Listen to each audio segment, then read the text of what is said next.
In this video I'm going to show you how to make folders on iPhone. That is quite simple and easy, so let's begin. And first tap and hold on some icon on your home screen until this menu is appeared, and there select Edit Home Screen.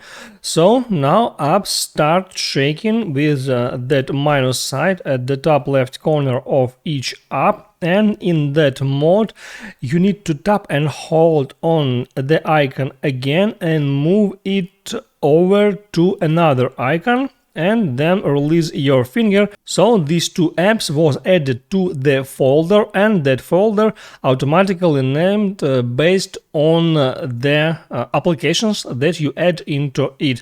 If you want to rename that folder, you need to do the same thing. Just tap and hold, select Edit Home Screen, and there tap on Folder, and now there you can change social networking name to any name that you want. Just delete the text and write down there any text that you want.